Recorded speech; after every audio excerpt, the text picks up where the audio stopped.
Hey guys, Toolman Tim here. Welcome back to the workshop where we create community, find freedom, promote preparedness, and share success. It's December 2nd, 2021, and this is episode 39 of the Workshop podcast. And it's also the third episode in our ongoing Thursday night preparedness series.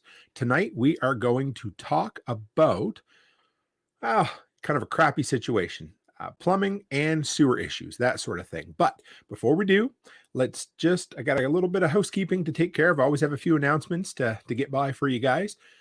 So for those of you on PBN, the Prepper Broadcast Network, you guys know who you are. If you got a minute and you don't mind running by and checking out my YouTube channel, even if you don't always go to YouTube that often, I'm coming up on a pretty cool milestone. I'm shooting to hit 3,000 subscribers before the new year. And I think it's very, very doable. So if you get a minute, run by there and slap me a subscribe if you don't mind. YouTube.com/C/Toolman Tim's workshop. And you can just type in Toolman Tim and that works. This Sunday night, for those of you who follow me on the Sunday night live streams as well, we got a really cool guest coming up, Tactical Redneck. He's going to come on. I love his name. Anyway, he's from Tennessee. Former military guy. He's going to come on and talk about assessing your property for, tacticalness. Is that the right word? And security. So I'm really looking forward to that. He's a guy that, I've never met in real life, but I consider a friend. We've talked a lot online and he's got a lot to share. So I'm looking forward to getting him on here. Now, for those of you listening on YouTube or the podcast feed, I would like you to also, hey, John Palmer, how are you? Do me a favor. If you don't mind running by and checking out PBN as well, just type in Prepper Broadcast Network in Google. It'll bring it up for you. There is so much content over here. I absolutely love it. And, I'm a podcast geek and I spend a ton of time with earbuds in my ears listening to podcasts day in and day out. And this week, some pretty cool stuff. Ryan from the Next Gen podcast, he went on an epic rant. I loved that episode. James and Dave had a lively discussion on Preppers Live. I use that term lightly for sure. And the Matter of Facts guys cleaned out their gun cabinet and talked about all the stuff their wife doesn't know about. So, and one more real quick announcement. Next week will be the last preparedness episode before the holidays. So I mentioned before, but I got to run. Yeah, right. I got to fly out east to be with my dad for a bit. He's having some surgery. So that week's gone, and then I'd already planned on taking the 2 weeks off between Christmas and New Year. So the next Thursday live stream after this coming Thursday will be January 6th. That seems like a long ways away. I'm going to miss you guys, but I've got a bunch of pre-recorded 20 to 25-minute episodes that are all brand new content. They're going to be running on Thursdays and Sundays in my regular podcast feed. So you won't be completely without me. I will miss our interaction, but we've got, Sunday live stream coming up this week, Thursday next week. And then I'm shooting to have the 50th episode of the Workshop podcast on December 30th. Going to do some sort of celebration. And thanks, John. I appreciate that. It's one of those things. It is what it is, but the outlook looks really, really good. So anyway, now we got all that out of the way. Let's dive in and talk about 10 ways to keep your sewer heading in the right direction. Because when it heads in the wrong direction, you're having a bad day. Now, here's a fact for you that I bet a lot of you didn't know. The average family of 4 generates 100 pounds of poop in a month. Yeah, I didn't know that either. But I Googled it. I had to find out because I knew it was a bit, and that is a big pile of shit. So anyway, every emergency book, every emergency first aid book, every bit of prepper porn I've ever listened to, they always stress the importance of proper hygiene, proper waste disposal, and it's absolutely impossible if you don't have a safe way to dispose of all that waste. It's one of those things that if you don't have a plan in place ahead of time, or if the wrong person's in charge of it, you can end up having a whole bunch of bad time, yeah, from there. If it gets into the water system, you're having a really bad day. And Chris Dixon says, that seems light with 3 teenage boys. Yes. Remember, I did say the average. So that means that half the people have more than 100 pounds a month. So anyway, and we need a safe way to deal with that kind of stuff. So, proper drainage, proper sewer systems, proper sanitation. Yes, John, thank you. Sanitation is absolutely king. And you know, this kind of stuff might seem like a boring topic to some people. And if it does, hey, turn me off and I don't know, go watch Netflix. I'm cool with that. No problem there at all. But to me, you know, I'm a handyman at heart, and the water coming in is just as important as the water and waste going out. So that's why instead of doing it all in one show, I split it up into, you know, incoming and outgoing so we can deal with it. But first off, you know, guys, before we dig in too much, I wanted to encourage everybody. So, you know, I've talked about a little bit earlier on about troubleshooting. I've talked about becoming your own handyman, handywoman, all of that stuff, which is super important. But, you know, every single system in your home, it's not nearly as complicated as you might think. Any homeowner, anybody living in a property can tackle even the biggest problems. Take your time, learn about the system, study, practice the skills you need, and then the key that I've always found is to break even the biggest jobs into bite-sized manageable pieces. How do we eat an elephant? One bite at a time. When I used to go in the woods with my kids and we would hike back to my uncle's hunting camp, it was about an hour's hike in the woods, and I'd have the backpacks on my back and the kids would ask me, "How do you do it, Dad?" And I'd always say, one step at a time. And that's the way we tackle these big problems.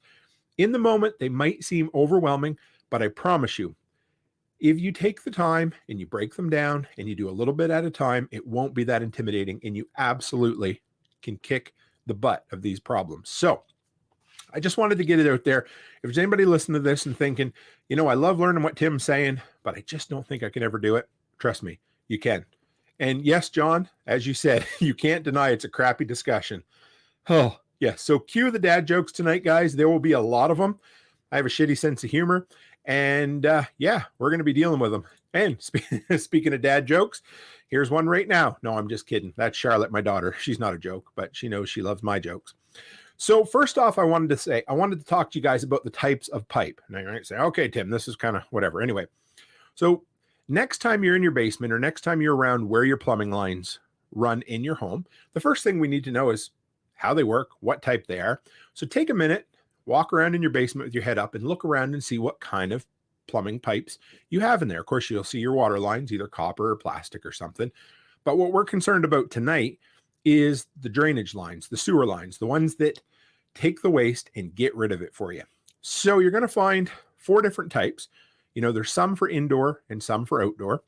And the most common you're going to see nowadays is black ABS pipe. So anything, if your home's been built or renovated in probably since the 80s, yeah, somewhere in the 80s anyway, you're going to see black ABS pipe. The 2 most common are 1.5" and 3".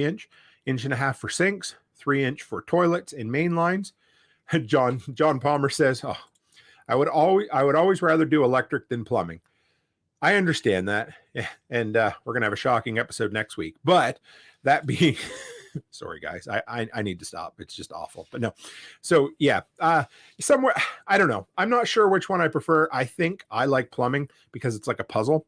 And I always used to say, of course, if you give somebody bad plumbing advice, they get wet feet. If you give them bad electrical advice, well, we know it can happen. So, yeah, take a minute, walk around your basement or wherever your plumbing is, look around. And so everybody's like, well, what kind of stuff should I stock? Normally, 1.5" and 3" fittings are what you need. You know, some elbows, some couplings, maybe a T and a Y. We're not going to get into all the technicals. And now, of course, just because 2" is kind of popular too, because they normally hook in tubs and shower systems and things like that. So yeah, there could be any of them. But the most common one you're going to see in your basement that you're going to have to deal with if you've never dealt with it before is ABS, black pipe. And you need ABS cement to put that together. Then normally, again, if your home was built in the last 40 years or renovated or your septic was put in, at the point where it goes out of the house, it's going to change over to white pipe. And that's going to be PVC pipe. It's a little bit thinner. I'm guessing it's probably because it's not, if it leaks outdoors, you know, it's not quite as bad as if it leaks indoors. So maybe they can get away with using a little thinner pipe.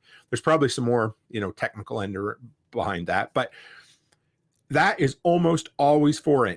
And in your septic field, Tim is a BS expert. Ain't that the truth? Yes. And just an S expert too. Um, so the stuff that runs out into your leaching bed where the water comes up out of the ground, all that, you're going to have solid pipe, and then you're going to have perforated pipe where it looks like they took a perfectly good piece of pipe and drilled a whole bunch of holes in it. And that is what allows the wastewater out of your septic system to go out into the ground, leach up, and disperse and become, inert eventually. But so those are your two main ones, the black and the white stuff. And then, if you guys are buying old homesteads or houses that have been around a while, there's a good chance you're going to have cast iron as well. And I hate cast iron. If you can do yourself a favor, cut it all out. We'll talk about that later on. But cast iron, like my mom and dad, their old house has cast iron pipe in it.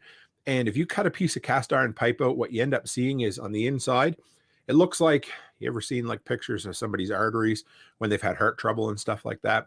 Well, that's the type of thing it is, right? So it collects. It's really bad for collecting. Plastic's really good for not allowing stuff to stick to it. And of course, cast iron tends to rust. It gets brittle. It cracks. It leaks. It corrodes. It was the best they had at the time, but do yourself a favor and replace it. But if you do need to work with it, you can always cut it off and put rubber couplings on there and then go to regular pipe from there. So deal with it as you want, but that's your next one. You're going to see that indoors quite a bit. And then if you got a really ancient house, there's a good chance, like the old 130-year-old Victorian home that we had out east, probably might have clay pipe outdoors. And there's two types. There's kind of the round one, and then the really old stuff is an octagon like a stop sign. And those are in like 2 to 4 foot sections, and they are the most prone to collapsing, cracking, or separating, because with pipe, you've got 10 to 12 foot lengths, but with clay, you've got 2 to 4 foot lengths, and they are just, they're not good. It's a bad situation. They're really easy to shift, if roots get into it. There's just so much. So anyway, when we look at a sewer problem, and again, I don't want this stuff to seem absolutely overwhelming to you, but first off, it's kind of cool. I was talking to a guy the other night, and he was picking up his kids from the daycare where my wife's business is.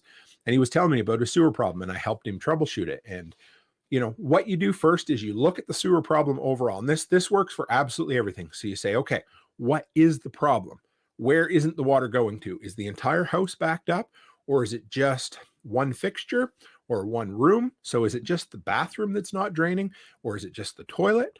Or is it the whole damn house? So then if you know that first, that can eliminate a whole bunch of problems. So say, for instance, say your significant other calls you at work and says, honey, none of the water will go down. And you think, oh my God, this is bad. You come home and you start troubleshooting. And what you realize is actually it's just the shower drain that won't go down.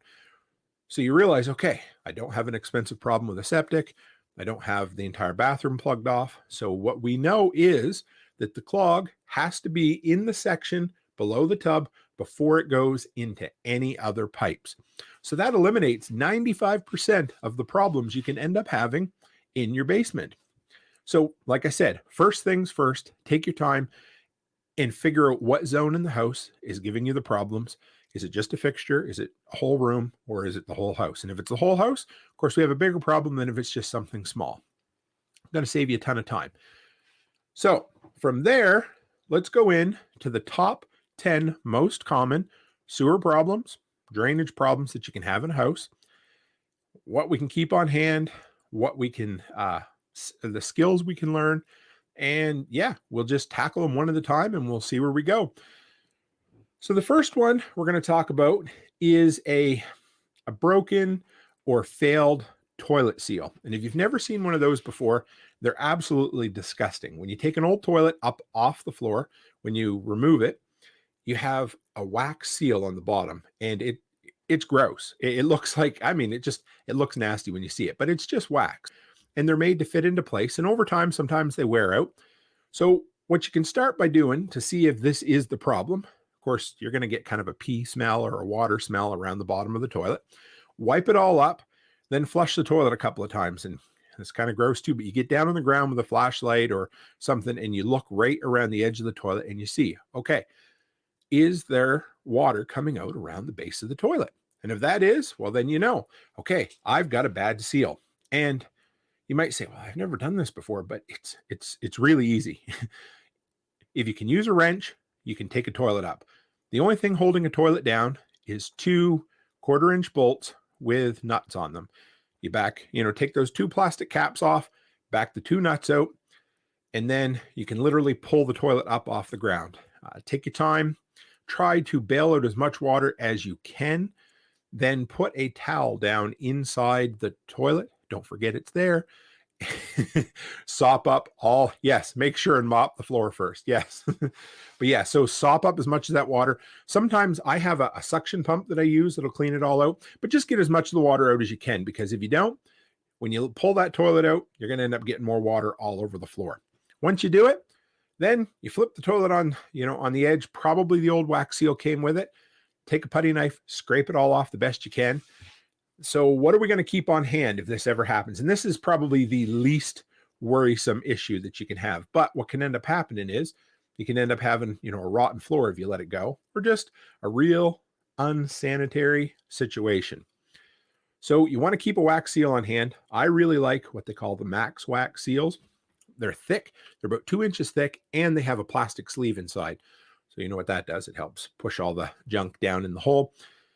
But keep one of the thicker ones, because what's cool about wax is if it's too thin, it's not going to reach. But if it's too thick, all you do is get on the toilet, do the little shimmy shake, and once you let your weight do its thing, and then tighten a bolt down one at a time, it sucks that wax all into place. And the thicker it is, the tighter the seal you're going to end up getting.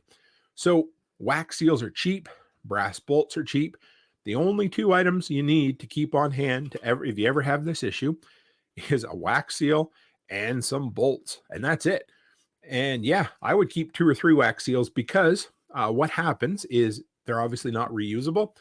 So if you end up putting it down and it's still leaking or something, you're gonna have to haul it back up and throw out the brand new seal you just put on there and replace it with yet another one. But that is what it is as far as that goes. And in a pinch, if you only have the small seals, you can always stack 2 of them together, because it's just wax. And when you put the pressure on it, it's going to create its own seal there. But, when I first started doing plumbing and handyman work, simply because we were so broke, we couldn't hire anybody to do it, it seemed intimidating, especially this one for some reason. I don't know why, but it really isn't that bad. And I trust me, I believe in you. This kind of thing, you guys can do it. So yeah, number 2, plug toilet. Now, everybody repeat after me. Flushable wipes are not flushable. Even though the company recommends or, even advertises them as flushable, I can promise you from personal experience and from talking to a ton of plumbers, flushable wipes are not flushable. If you read the fine print on the packages, it says only to flush one at a time, and they're biodegradable, or they'll break down in the absolute perfect conditions that you can find. That's it. And yeah, all they end up doing is getting in there. They take forever to break down. They'll clog up your sewer line, clog up your toilet, clog up your septic tank. So unless you want to, have an expensive situation or a stressful one, don't ever use them. But first thing you need to have on hand for this kind of stuff is a good quality plunger. And I just like the old-fashioned ones, but I like the ones that have the cup that come down. It helps give a little bit extra pressure. And do yourself a favor and find, if you guys, anybody listen to this that's never used, okay, this is going to sound stupid, but there is a specific way to use a plunger. And a lot of people think you're supposed to pick it up, put it down, pick it up, put it down. But what you need to do is push it into place and then just tiny motions back and forth, so you never break the suction. So you're building more and more pressure there. That's the big one. So yeah, have a good plunger, have a couple of good plungers on hand. If you guys have never seen one, invest. If you're looking for some gear you really want to have on hand, get yourself a toilet auger. And they look like, I don't even know what to call them. They got an auger handle on them, and they've got about, I don't know, some have 10, some have 25 feet on them, and you feed them down in through the toilet. And quite often, if it's just kind of a nasty human clog, then the toilet auger will break up the junk and really fix it up for you.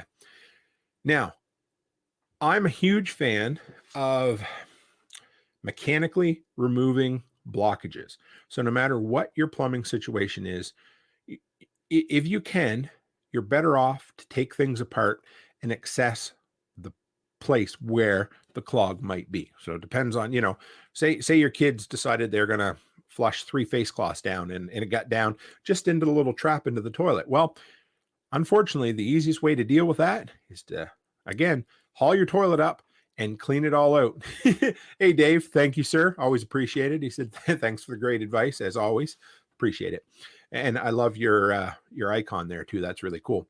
But yeah, so, we'll talk about a toilet bowl drain cleaner later on. There is a chemical that I recommend, but honestly, all the different troubles I've had over the years, the best way to tackle something is mechanically. Take it apart and reach in with gloves on or whatever it is and remove the clog, because you just never know what's in there.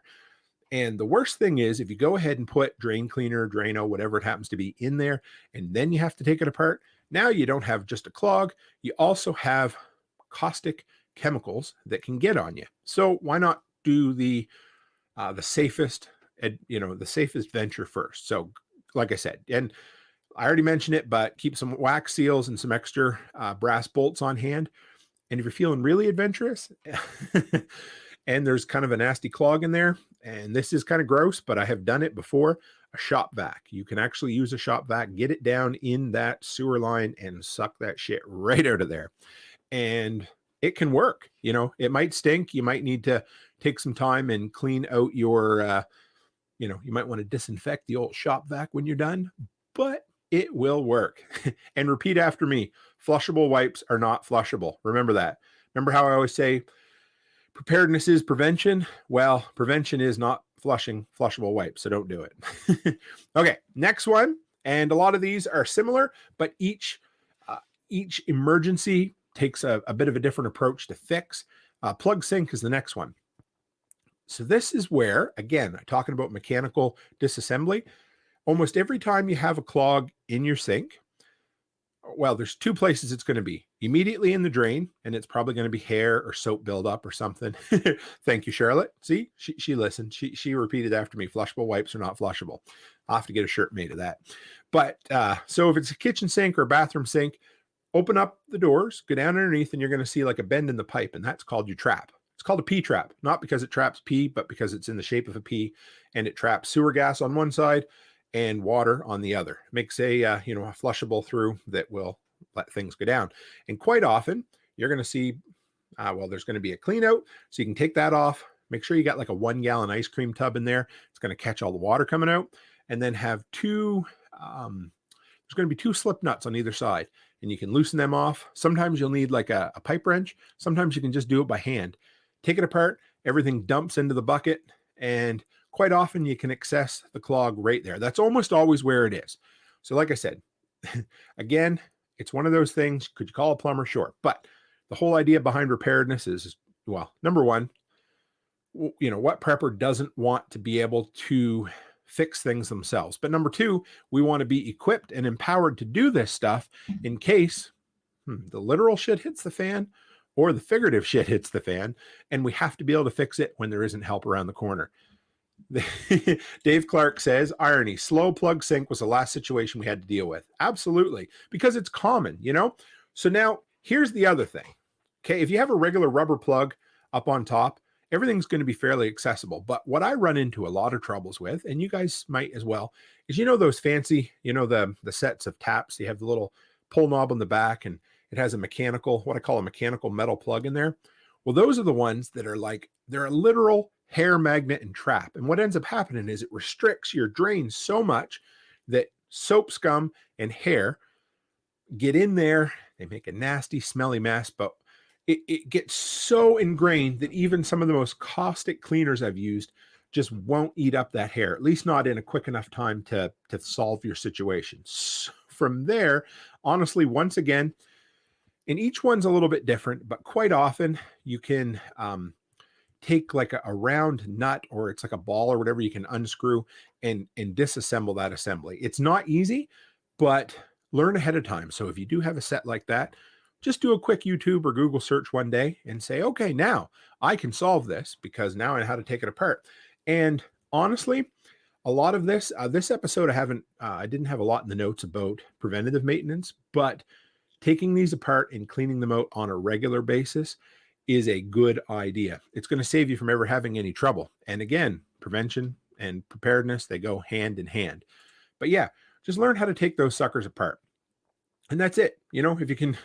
So far, we've done what, 2 jobs that literally require a wrench or a pipe wrench. And that is it. So Dave Clark has been sneaking a peek at my notes tonight. And he mentioned we did the boiling water, then baking soda, then vinegar, then plunger. Boom. Good thing. Next step was disassembly. Yeah.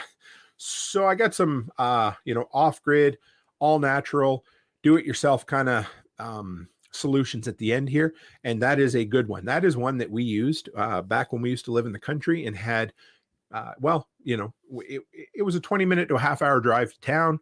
We didn't have a lot of money anyway. Oh, no. Hey, Dave. I always love it when people guess what I'm going to talk about. It makes my day. Means we're all on the same page here. So, yeah, I'll definitely chat about that stuff for sure. So then, okay, so we've done the plugged and clogged toilet, the plugged and clogged sink, and of course now we got plugged and clogged shower or tub drains, and those can be the worst. So story time. Recently, my son, he lives in a rental that I take care of for another couple, and he said, "Dad, my shower is getting slower and slower and slower." And I said, "Okay, well, how bad is it?" And he's like, "Well, it basically fills up to the overflow and then just sits there for like 3 hours." I'm like, "Well, you really should have told me this beforehand, but it's okay, bud." So I went over and of course, we first tried the drain cleaner because, we checked and the kitchen sink runs into that same drain, but the kitchen sink was running perfect. So what we knew was that the clog was in that 1-foot section of pipe that run from the bottom of the tub down into the main drain line. So that was a good thing. The lady who lived in there before was a long-haired lady. And so it was nasty. When you're dealing with tub and shower drains, it's almost always a hair clog. And one thing to prevent that is you can get what do you want to call it? It's like a wire mesh basket that you can leave in there. And yeah, it's definitely something. Then you can just pull it out. But PBN said, "Looking good, Toolman Tim." Thank you. And hang on. Well, I'll get to yours in a second there, Victor. So yeah, anyway, tweezers can work. An old coat hanger can work, but it's almost always the way tubs are installed. They're really hard to access the trap underneath. So you almost have to attack the clog from the top. So what my son and I did was we used an old hanger and we used tweezers, and we basically worked that clog out. And I'm not exaggerating when I say it was a half pound of nasty, stinky, scum-filled old hair. Not fun. But yeah, anyway, just nasty. And Victor he has got an off-topic question, but should I buy a 6.5-inch DeWalt 20-volt cordless from Home Depot for $139 with a 4-amp-hour battery? Yes. I have that saw, and quite often right around that price with the 4-amp-hour battery included, that's a killer deal. I like the 6.5. I'm probably going to go to a 7.5 eventually, but yeah, go for it, man. And yeah. So beyond when you're dealing with so John says, so this is a whole nother story, right? He has a slab, no way to get underneath. So again, you got to deal with things from the top, and that creates a whole nother kettle of fish, ball of wax, whatever you want to call it. But yeah, so you have to attack them from the top. And like I said, most times tub clogs, they're going to smell like hell. They stink because it's that hair and soap, combined. Never fun. Thanks, Victor. Always appreciate that, sir. So this is where we talk about drain cleaners, because tubs tend to be the best one to use a drain cleaner in. And Liquid Plumber and Drano are complete junk. I hope I don't get, sued for slander, but they don't work.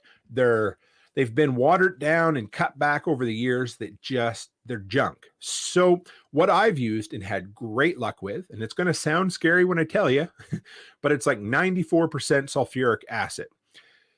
Now, You're normally going to find that in all the big box and plumbing stores, and it's going to come in a quart bottle, and the bottle's going to be see-through. The stuff's going to be pink, and then the bottle itself is going to be sealed in a bag. So you know they're serious when they package it in two things. It's like I said, it's red and it's heavier than water, so you can actually dump it in standing water. Don't dump it in a drain and then add water because it can spit back at you. But now, when you use this stuff, it's going to work. You're going to hear it. It was working at my son's place, but it was just taking too long, so we decided to clean it out mechanically. But it will work. This stuff is safe on all types of plumbing, at least all kind of modern types of plumbing. But one thing I will say is if you put it down a bathroom sink, the chrome ring that's around the drain quite often can get discolored. So try not to use it in a bathroom sink, or just try not to. But the stuff is awesome. It fumes, it heats up, but it doesn't heat up enough to crack any plumbing or pipe and that kind of stuff. But this has been my go-to. It is the only one that I'll recommend, and it's the one that has worked in a few instances for me. I still say your best bet is to always take the pipe apart and clean it out. And it is either one of these is something you can do. But if you're not comfortable doing that and you want to give it a shot, get yourself some of that pink. It's going to come under a whole bunch of different brands up here in Canada. Home Hardware sells their own generic brand of it, and I've used it for years. I've actually got 2 full cases out in my shop right now, and I just use it because whenever a tenant calls, they always say, it's always Saturday night at 6 o'clock, just after the hardware store closed. So always keep this stuff on hand, guys. It's cheap insurance, and it can save you from an insurance claim or a lot of damage too. Now there's other types. There is another one called Liquid Gold, and it's in the same type of bottle. Sometimes it's in a bag and it's yellow, but you need to be really careful with it because it heats up a lot. And if you read it, it's going to tell you, do not put it down a toilet. I worked at the hardware store, and we had a contractor. His name was Barney. I don't know where the nickname came from, but he came in one day and he said, I need the strongest toilet bowl or drain cleaner you have. So we sent him with that Liquid Gold, but we said, don't pour it down the toilet. He's like, well, I got to try it. So he comes back a half hour later. He's like, I now also need a new toilet because it heated up, it split. So the Liquid Gold stuff, I haven't used it a lot, but the sulfuric acid you can pour straight down a toilet. It's good for any household piping and drain pipe. So you're good. So now the next one maybe isn't as a big emergency, but this is one I deal with a fair bit. It's one we've dealt with in our home here on occasion. And it's when your washing machine won't drain. And I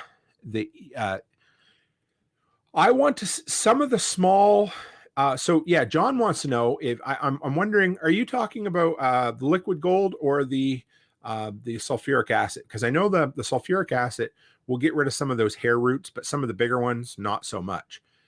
There is another product. I don't think I mentioned it tonight, but it's one that I need to start stocking. It's called Liquid Fire. You can get it on Amazon and Home Depot, at least in the States.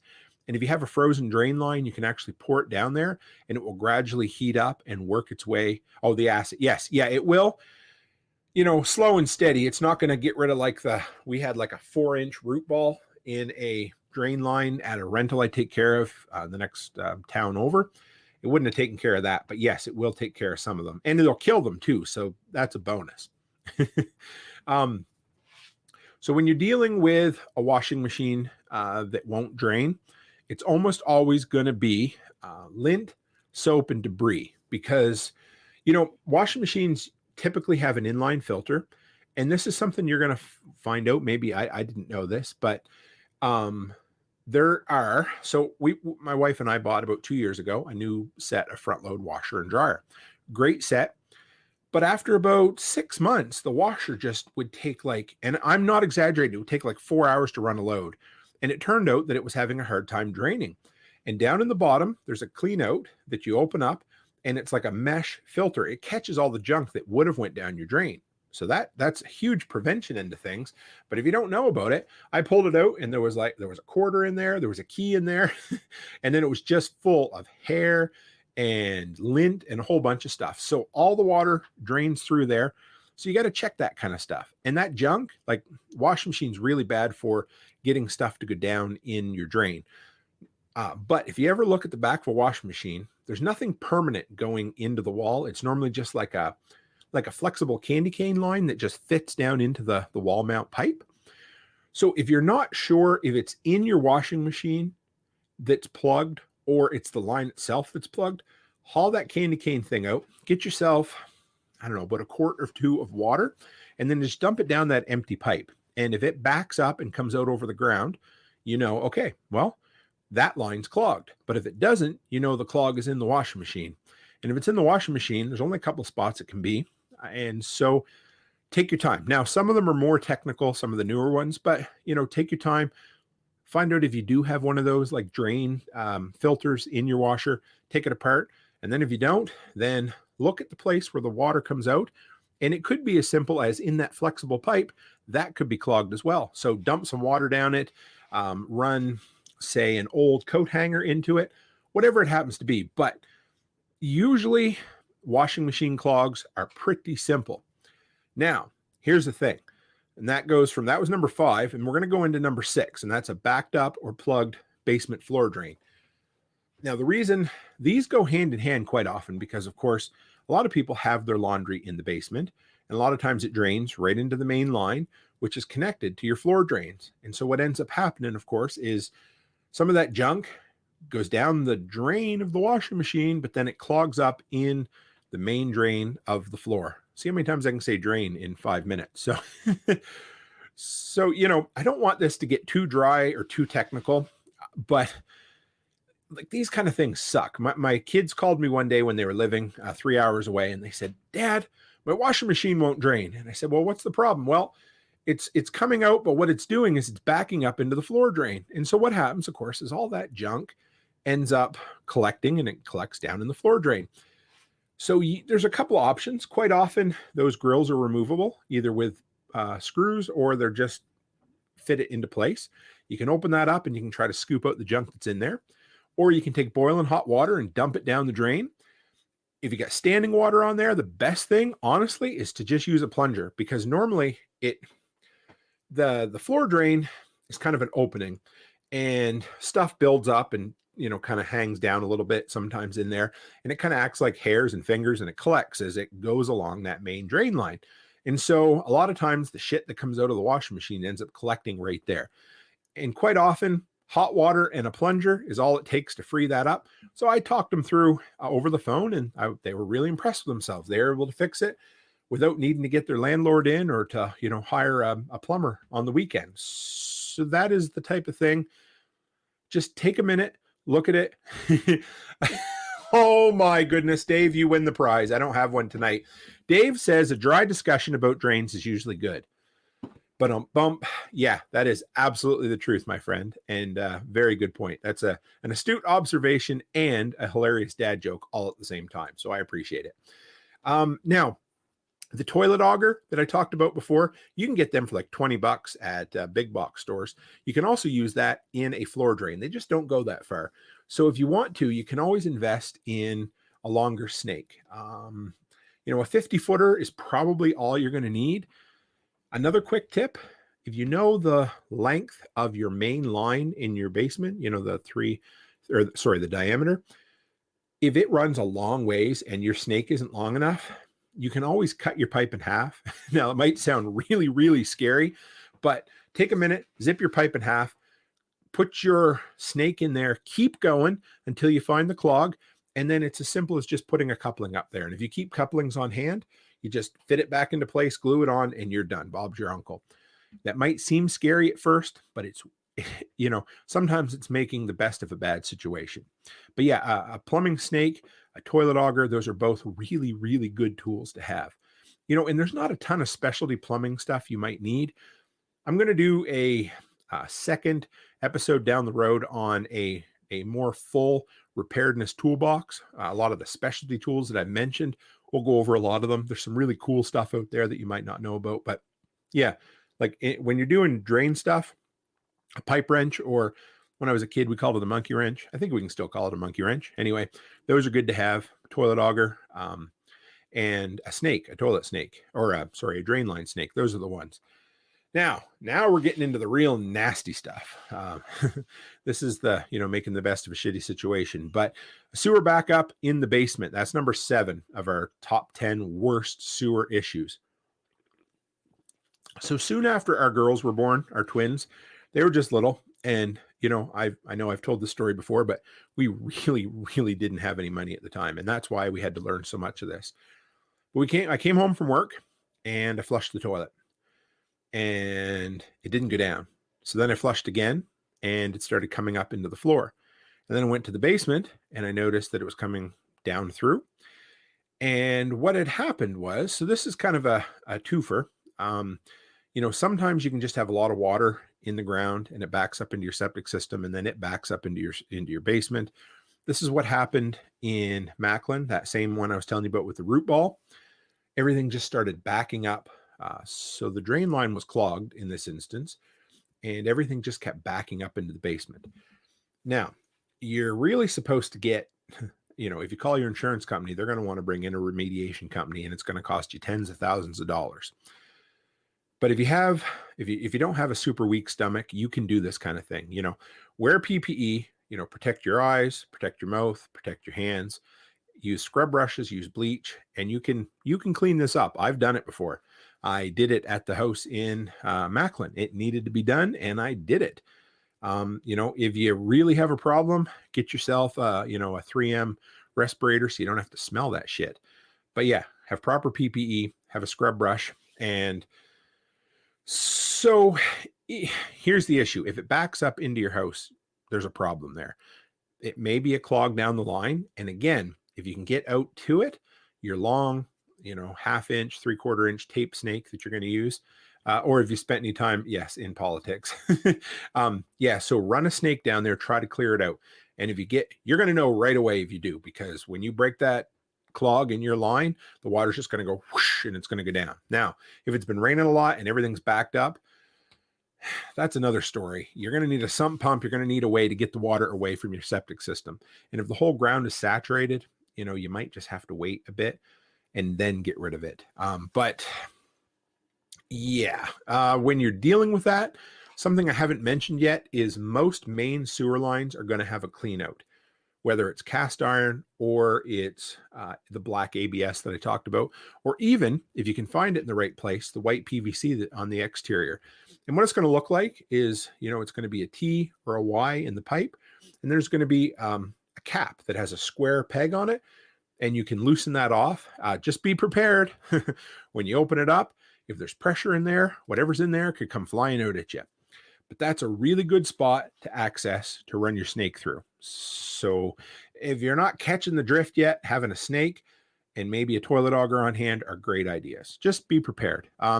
Shop vac can work in this instance too. I've done that. We have a rental across town that ended up needing to have the lines completely cleaned out. But before that, we tested out the shop vac theory and it worked pretty good. I didn't have a long enough hose. But if you guys have ever seen those installation kits for sump pumps, they're usually 10 or 20 foot long flexible hoses. You can get an adapter to hook that up to a shop vac, and then you can run that full 20 foot length of hose or more right down your septic line and hopefully find wherever the clog is and suck it right out of there. So yeah.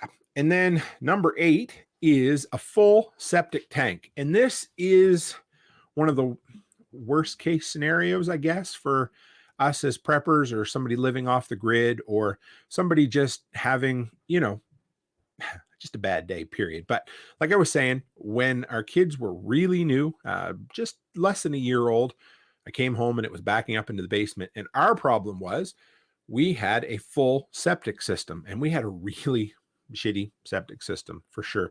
Oh boy. We got a lot of jokes tonight. Dave says, is that a potential SHTP? Shit hits the prepper situation. Absolutely.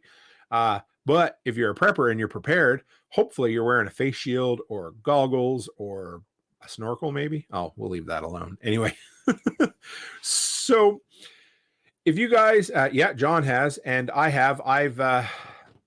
So when we were talking about, I'm going to tell you guys a funny story. My wife will love this one too, but talking about a clogged septic line and a septic tank. When we moved into that house down Digby Neck, the great big old house. It had the clay 2-foot lengths of pipe, and we thought it was, just clogged, right? So we were hoping. So I rented a snake, and I was down in the septic holding tank across the street, and it was bone dry. So that was a really, really bad situation. So here's a really good reason to wear proper PPE. I was down in there, and I could see in there, and I could see where one of the pipes shifted. And I was going really, really hard with that snake. And I was pushing and pushing and going fast. And all of a sudden I went in, and my thumb caught on the top of that sharp edge of the pipe. And I looked down, and my 2/3 of my thumbnail is sticking straight up at a 90-degree angle. And if that don't give you the shivers, I don't know what would.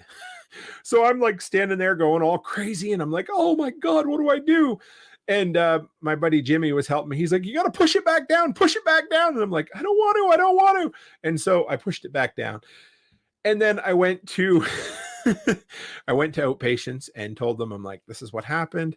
And I'm like, what do you do? And they're like, well, we'll soak it in iodine. And I'm like, well, shouldn't I get a tetanus shot? Because I literally just had shit water underneath my thumbnail. And they're like, well, I don't think so. But they did, because I talked them into it and I really wanted it. But that was one of the, I think my wife was standing there and she said I turned white and pale. And I'm that kind of stuff usually doesn't bother me. But when you look down and your thumbnail is facing 90 degrees straight up in the air, about half it. Yeah. So wear proper PPE. I've had so many bad situations with my left hand, because that's the one that holds things, and I rarely ever wear gloves. So I paid for that day. So anyway, that I thought you guys would enjoy that. It's a bad story. But so as far as a septic system, first thing you need to know when you buy a place, what I would do when you have an inspection done is ask them, is this a clay line, clay pipe? And if it is, if you're buying a new place, seriously, put it in the sale contract and say, you need to replace that before I'm going to buy this place, because I mean, that is a hazard waiting to happen. And if they won't do it, well, if it's worth it to you, grab it anyway. But so you need to know where your septic tank is. And if you like, what happened with us was we bought a house that had been in auction. So nobody knew where the septic was. We had to basically explore and discover.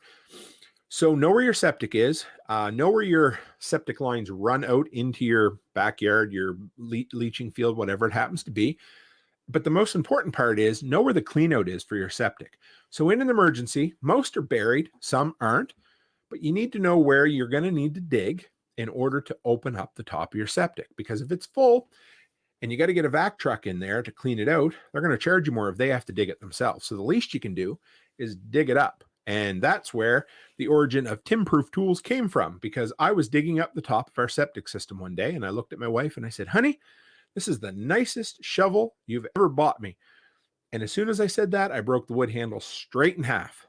And Becky said, I guess it's not Tim-proof. So from that day forward, I had to buy fiberglass handle tools. But so know where the top of your septic tank is.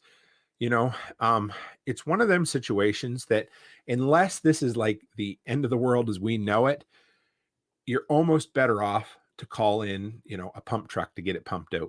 Back 10 years ago, it was like $100 in my area. I'm sure it's probably a couple hundred now. Your best bet is to set some cash aside just in case. I will say, John said his house was built in 1980 and never been pumped. And you know what? The homemade septic system that we made down where I nearly tore my thumb off, same thing. We were there for 3 years with 7 people filling that up, and it never needed to be pumped because it was built properly. But this one that we had at the first house we owned was miserable. So we ended up having to hire somebody to come in. However, this is, worst case scenario, sump pump or an emaciating sump pump or something that will have a filter over it. If you absolutely have to, you can pump them out yourself. Yes, Fiskars makes all steel shovels. I actually have one from Canadian Tire up here that is, I think, a Fiskars brand, and I love it. It weighs about 2 or 3 pounds more than an average shovel, but these old biceps don't mind it too much. It's a good workout, but I love them. You can't kill the thing. And my son thinks it's a little bit heavy, but I use it all the time. And so, yeah, if you absolutely have to, you can use a sump pump to suck most of the water out of a septic system. What you do with it from there, I don't want to offer advice per se, but you need to know where you can safely, pump it. If you know where your leach field is, I mean, I guess you could pump it up onto the ground above there and let it soak down in. I'm not, condoning that sort of thing, but in a, worst case, I don't know, whatever you want to call it situation, you got to do what you got to do. This is the one thing where I would say it pays to hire somebody, because what are you going to do with, 1,000 gallons of septic waste, right? But, if you have to deal with it, you have to deal with it. Also, if you can afford it and you have one of those awful septic systems that have a pump in it, keep an extra pump on hand. They're worth having for sure. Yes. So like John said, a properly working septic shouldn't ever have to be pumped. And you are correct on that. If it was sized properly, built properly, it absolutely should. But the problem we end up telling him to man up. Ain't that the truth? Yeah. So the biggest, there. Okay, Dave, this is actually, we might as well. So he said to paraphrase Doc Bones, when there is no septic company, right? So Doc Bones and Nurse Amy, they have the survival medicine handbook. And their whole idea behind that is, to take care of your medical needs when emergency help isn't there in the worst case grid down scenario. And some of what I want to teach is exactly the same thing. First aid for your home when you can't call up and get somebody there. And, we will deal with some of this further down the road, because I don't want to give people bad advice. So I just want to disclaim it with the fact that if you got to empty a septic, call a shit truck first if you can. But if that isn't an option anymore, you've got to deal with it. So yeah, figure it out from there. But yes, this is exactly that. Man, that makes me happy you said that, Dave. So yeah, anyway, keep an extra pump on hand if you have one of them that needs to pump up to another holding tank, because if your pump dies, you're going to have a bad day. So then, we're dealing with the septic systems, and probably the most common outdoor septic disaster, personal disaster. Of course, I hate the word disaster, and but personal disaster is going to be either a cracked or broken septic line. So like I said, we had that. And of course, you really want this sort of thing to happen, the 9 months of the year, the 6 months of the year, the ground's not frozen up here, because when it's frozen, it's worse. It takes longer. It's more expensive. You can break things, but a few things to look for. In some cases, if you have a cracked or displaced sewer line and you walk over where your line goes out from the house, there's a good chance the ground's going to be wet or spongy, soggy, that kind of stuff. So what do you do? Well, there's 3 causes, so you need to figure out probably what the cause is first. The most common is tree roots. Now, I can't remember who told me this, but years ago, an old timer said, don't plant a tree for where it is now, plant a tree for where it's going to be in 20 or 30 years. And that is such sage advice, because, when you first plant a tree, you could plant it 20 feet from your house and away from the power lines and away from what you think is a septic line. But remember, however big that crown is up there, the roots are going to be just as big below ground. And you're going to have problems if you plant a tree anywhere near your septic line. Now, you may live in a place where you have no option. That is what it is. So if it's tree roots, okay, well then, how do we deal with it? If it's a separated line, how do we deal with that? So first off, the poor man's way of doing this would be to take a snake from your basement. Hopefully it's long enough. Run it out until you hit the clog, until you can't go any further. And then you want to mark your snake. So now you know roughly how far out it is. Measure it and then walk that distance, because sometimes you're just not going to get the water coming out. It's just a full-on clog and everything's backing up into your basement. So if you know how far out it is, go out there and start digging. And again, this is worst case scenario. I mean, if this was a rental I was taking care of right now, the first thing I would do is call my buddy in Macklin or call my buddy here in town. And I'd be like, hey, I need you to come and dig this up with your machinery. But that's not always the case. Sometimes we have to do this by hand, or we have to do it ourselves. And that sucks, because quite often they can be 6 feet down or whatever. So if you find a spongy spot, or roughly where it is, start digging. Dig down. And when you get down, here's what you're going to find. One side's going to be wetter than the other. And the side that's wetter is the side toward the crack. So start digging that way. until you find the crack. And most times it's only going to be one small section. So if it's a place where roots are in, you're going to have to break that out of the pipe. You're going to have to clean out the roots that are there, cut them out, hack them out, use a cordless sawzall, whatever you got to do, but you got to make it right. And then you can have yourself, what I like are those, they call them an MJ coupling. They're rubber with metal on the outside and hose clamps on them. And then you can repair your pipe that way. All of this might seem intimidating to somebody who hasn't done it before, but trust me, you can do it. And when you got desperation on your side and you've got nobody else that you can call for help, you're going to be able to figure it out. But if you haven't taken the time to stock some of this on hand ahead of time, then yeah, absolutely. So John, he says, just a little background. My family has been in construction forever, and my dad has put in thousands of septic systems, 78 and still doing it. That is cool. I'm going to have to pick your brain sometime because, well, I'm glad to have an expert on here too, because, you know, everything I've learned has just been, I always learn it from the bad situations, having to go in and fix things, right? But yeah. And like I said, don't plant trees near it. How does a septic system work? Well, most people probably know, but they're usually a big holding tank. And, you know, if you live in town, you're not going to have nearly the septic system problems because you're not going to have a septic system, but you're going to have a big holding tank there that all your shit and debris and everything pumps into. And a lot of them have a divider down the middle, and it kind of allows the solids to either sink to the bottom or float to the top, whatever. And it allows them to separate so that the solid stuff stays in here. The liquid stuff goes out, and expert John says with laughy faces. So then from your holding tank, you're going to have a line that runs out, and that's probably going to be all straight pipe with no holes in it. And then from there, they're going to branch off like tree branches, right? And quite often, every second one is going to be perforated with all the holes in it. And hopefully it's in kind of sandy soil, or at least soil that drains a bit. And as your septic system breaks down the solids, turns them to liquids, they're going to go out into the ground and they're going to leach out. And they're going to, you know, as it filters through the ground, it's going to make it safe and sanitary and safe for you. So that's your system. That's all there is there. There's nothing magical to it. There's going to be an access hatch on the top that you can dig down and inspect it or pump it out if you need to. But yeah, if you have a problem with it, just troubleshoot, figure out where the problem is, and then fix it. That's it.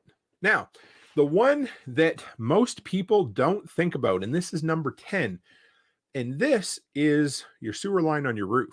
You might say, sewer line on your roof, what the hell are you talking about? And, you know, you would be right. It's not really a sewer line, but it's what's called your vent line, or as my dad always called it when I was a kid, the stink pipe, because, you know, if you're up on the roof and you get too close to it, you're going to smell sewer gas, right? Now, something I didn't know for a lot of years was that, you know, you have to, in order to have a properly functioning sewer system or, you know, flushing system, the whole works, you need to have air that can be sucked in to help create the suction and for the water to flush down. And that is what those vent pipes do. Well, they do two things on your roof. Number one, they allow the sewer gas to vent up so it doesn't create an explosion and, you know, blow up like the uncle in Lampoon's Christmas Vacation. Yeah, so it vents the gas, but the other thing is it allows fresh air to come in behind the lines, because if you didn't have that, there'd be no way for the pressure to balance out, or anyway, there'd be no suction created. So one thing that a lot of people end up running into, well, a couple things, but up here in the winter, of course, they can, you know, that condensation that comes out when it hits the air, it can freeze, and eventually it can clog that off. And all of a sudden you're thinking, oh my God, I got a clogged up septic system. But what it really is everything's flushing really slow or not flushing at all because your vent line has froze off, or an awful, you know, a bird or a squirrel or I don't know, a small raccoon climbed up there, slid down in and got lodged, right? So then you're going to have to clean that out. Now there's another issue too. Those vent lines, you know, they shouldn't, a lot of, you know, some of the old ones, again, were cast iron. And my son's apartment, before he lived there, I had to fix one. And we had sewer gas coming back into the apartment because that old cast iron had cracked and you're getting gas in there. And this can be a hard one to find. You got to use your sniffer and it stinks. So try to find it. And then you're going to need to cut out the crack and you're going to need to replace it with whatever it is that you happen to have. Or, you know, in In a really bad situation, if you've got cast iron and say you've got a crack in it, you can take an old tire tube or an old bird's nest, John says as well. Yes, an old tire tube, an old piece of tire, an old piece of rubber, and you can wrap it around tight and then take hose clamps. If you guys know what those are those metal clamps that you can tighten down. And if it's not big enough, you can always take them apart and piece them together, 2 or 3 or 4, to make a circle. And you can actually seal that off. That's a poor man's patch. It's not ideal, but it absolutely can work. And it's a lot cheaper and easier. If you got to get by until you can get to the store, yeah. Or say you're in a situation, again, grid down, where you got no more parts. Well, you can make that work. Maybe even zip tie it on there if you had to. I don't love that idea, but and like John said, a bird's nest can get down in there as well.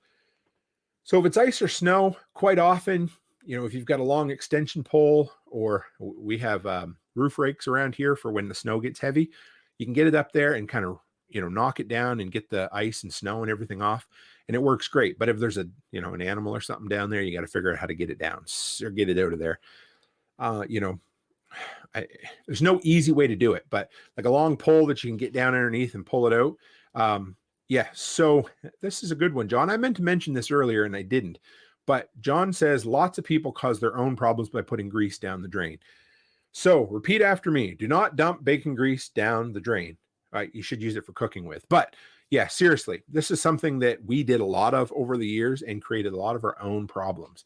And that is at the worst is bacon grease, because what ends up happening is, just like the lady I worked at with Dairy Queen. You guys ever had a dipped cone at Dairy Queen before? So it's got wax in it, right? And that can of chocolate and wax sits on a heater all the time. So we had a can that was past its expiry date. We had to get rid of it. I told her to throw it in the dumpster, and she said, no, I am going to dump it down the toilet. Now, if anybody knows what happens when wax hits cold, it hardens almost instantly. And I said, don't do it. She was my boss. She said, I'm going to do it. I'm dumping it down the toilet and flushing it. I'm like, okay. So as soon as that hot wax hit the toilet, it created an entire seal in that toilet. It just went rock hard. And she was like 4 hours scraping it all out of there afterwards. That's the same process as putting bacon grease and stuff down. Yes, Dave says grease doesn't go down the drain. Yeah, I should make a list. But yeah, those are, if you want to solve yourself. Again, the biggest issue with plumbing and drainage issues are not to create your own problems. And that's what it comes down to, right? So yeah, it is what it is, but just don't do it. Don't. Grease and wipes, they're both awful things. They're going to clog up your lines. And yeah, don't breathe in that sewer gas. Wear yourself a breather mask or something. And like I said, you got to get that cleaned out. And if you do, then you're probably going to be able to have a properly functioning sewer system from there. So that was the 10. There are more, but I like to put, my prepping philosophy is to prep with the odds, right? So everything that I always want to prep for the most likely thing to happen. So, I'm not necessarily going to prep for an EMP, but I'm certainly going to prep for a midwinter power outage, And that's the same way I approach home maintenance. If, your best bang for your buck is investing in the skills that you're most likely to use and investing in the materials you're most likely to need. So that's why I put these shows together. I pick the most common situations that I've seen in my handyman business and, the most common ones that the experts say, and then we deal with them. We break them down one at a time. So I threw a few quick tips here. I know I'm going a little long tonight, guys, but it is what it is. Houseplant people and potting mix. Ask me how I know. So that went down a drain. Is that what you're saying, Chris? I'm just curious. It sounds like there's a whole friggin' story there. A few quick things, again, on prevention and that sort of thing. If you move into a house or you buy a new property and there's cast iron drain lines in there and they look old, do yourself a favor and cut the whole damn thing out. And when you're replacing drain line, like doing drain line work, it's easier than you think. Take a picture and then, before you even cut out the old cast iron stuff, start building the replacement pieces and dry fit everything with plumbing. All the fittings will fit tight together. And truth be told, unless you have a lot of pressure on a sewer system, the fittings don't actually have to be glued. I glue everything, but I've seen it where I've gone and taken plumbing pieces apart and they were never glued, that whoever did the work before, and they held up for years. I'm not saying don't do it, but you know, you can do that. Maybe for another time, Chris says. Sounds good to me, man. Have your if you're buying a new place, have your septic lines inspected as part of the buyer's agreement. Like I said, if it's clay lines, tell them you want that replaced. I wouldn't buy a house with the old clay lines in there. Have sump pumps on hand, you know, an extra sump pump, an extra sewer pump, have them on hand all the time. If you, like I said, I've told you, if you don't have a long enough snake, you can always cut your line in half and then keep going. And in a pinch, a hanger can be used as a snake as well. Then I wanted to, like, I always love to finish up with the worst case scenario. I try to be an optimist. So these are the, you know, but what do you do if, you know, the grid's down, you're in a bad situation, you don't have anything else that you can deal with, and you've still, you know, you've got a collapsed septic system, your entire drainage system is not working anymore. So what are the off-grid options? Before I do, I am going to, Dave says, blatant plug. Speaking of Canadian handymen, on Patreon, Steve Smith and his son are doing a Red Green podcast monthly. Holy crap. If you guys, Red Green, Steve Smith is a Canadian comedian, and Red Green is the character he plays, and he is a Canadian treasure. If you don't know who he is a politer, dumber version of Tim Taylor from Home Improvement. But anyway, he is hilarious. So do yourself a favor and go down a YouTube rabbit hole some evening and watch some of the old Red Green skits. They're awesome. So John says some places require septic inspections on every home sale. There is a reason. Yeah, there is. And if your place doesn't, it's just like buying a used car. Spend $100 or $200 to save yourself literally tens of thousands of dollars. Get it done and get it looked at. Okay, so off-grid options. So we're in a home because, of course, we decided to bug in. And whatever happened, we don't have the materials to fix our septic system. So what are we going to do? Well, I used to spend the night at my grandmother's house when I was a kid. My grandmother used what my dad, my dad used to pleasantly refer to as a slop bucket. It was basically a 5-gallon bucket that she would take upstairs, and, you know, you could go number one in if you needed to, and then they would bring it down in the morning and dump it in the toilet and flush it. You know, so worst case scenario, you could do something like that. Then dig a hole in the ground and dump it in it. The shop, my grandfather ran an alternator generator shop for years. It had no plumbing in it whatsoever. And I feel like I'm 150 years old telling these stories, you know, using a slop bucket and an outhouse, but they had a 2-seater outhouse behind the shop for years. I'm not really sure why there was 2 seats, because I can't imagine ever sharing an outhouse, but building an outhouse is an absolute necessity in a grid down situation, or at least, you know, figuring out something like that. My dad grew up in a home with an outhouse, and they used the Sears catalog as toilet paper, and that is a true story. Now, a more modern, sensible solution. If your toilet isn't flushing and there's no water in it, you can always put a garbage bag in it, do your business, and then throw the garbage bag outdoors. Build a composting toilet. For us men, it's pretty simple. Open the door, stand on the deck, relieve oneself, go back inside. One that, if you guys know Steve Harris, he used to be on the Sorrel podcast a lot. He used to talk about keeping a bottle of portable toilet chemical on hand. You can basically, you know, use a container, do your business in it, dump a little bit of that on top, and be done with it.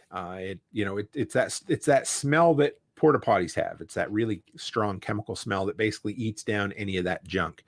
And then something I got thinking about the other night is we had Brian from the Lots Project on a while ago. Him and his wife are looking to move full-time in their RV. But for me, you know, 11 and a half months of the year, my RV sits just in my driveway here. And that is a whole nother sewer system, septic system, holding tank that I have access to. If in a worst case scenario, you know, if you're not going to bug out, you can bug into your driveway and use your camper. And they have a pretty decent holding tank. You know, they're not huge, but, you know, they are. Chris Dixon says it's an experience. We had 8 people in our old homestead with no running water. We also had a 2-seater. On occasion, it was very occupied. Well, I suppose if you had 8 people and 1 outhouse, that would work. At my uncle's hunting camp, we had just a 1-seater, but of course, deer season is cold. And we used to have to go out there first thing in the morning, and we'd always fight over who'd be the first one that had to warm up the seat in the morning. But yeah, true story. Anyway, and then lastly, some homemade drain cleaners. So say you did your best and you stocked up on all the things that you could, but you didn't get drain cleaner, or you're out of it or whatever. Say you got one clog that these work really well on, again, is the damn bacon grease. So if you got bacon grease down your drain, well, this will work. Well, there's a couple different. If you have lye for making soap, that'll work. Dump lye down, dump water down. I got to look up the proper. Don't do this until you look up the proper order. There's one order. I can't remember if you add water to lye or lye to water, but anyway, lye is an effective drain cleaner. I don't use it. The one we used to use when we had, no money to go to the store, was you pack your drain full of baking soda, then you dump, a very generous serving of vinegar down your drain. Let it run for, say, half an hour until you put your ear down to the drain. You can't hear it sizzling anymore. Then boil an entire pot of hot water, and then dump the hottest boiling water you can down the drain. And you know what? That is one of the best home remedies I've ever come across. And it works quite often. I mean, if there's not an actual physical blockage down the drain, that can work really, really well.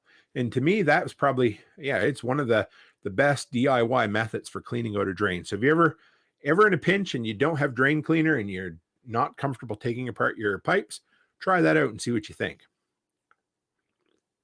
All right, guys. Well, that actually wasn't too bad. We're only, 12 minutes past 1 hour, although nobody tells me how long I have to be or anything like that. I try to keep these to an hour for you, So yeah, like I told you guys, Sunday, I've got Tactical Redneck coming on to talk about tactically assessing your property. And next Thursday will be the last Preparedness of 2021. It's going to be a shocking episode. We're talking about electrical, in case you didn't get the pun. So it's really good. And for those of you guys who are over on the YouTube channel listening, and you want to support PBN, or you want to know more about who's coming up tomorrow on the Prepper Broadcast Network, it's Carl A.D. Brown. He always has a lively discussion. It's all about Christianity, preparedness, and the news stories that nobody else wants to touch. So if you want to get some real high quality preparedness, listening in, check them out. And there's so much. I am so thankful for James for giving me the chance to become part of the PBN family. It blows me away how great it is, and you guys should really check it out. Thanks, John. John says, great stream, Tim. Have a fantastic night and weekend. Yes, everyone else as well.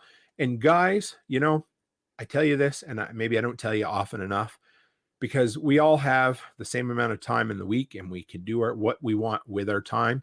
And I appreciate the fact that you're willing to come in and hang out with me at the workshop. So, guys, that's it for me this week. As always, stay happy, stay healthy, and have a great week.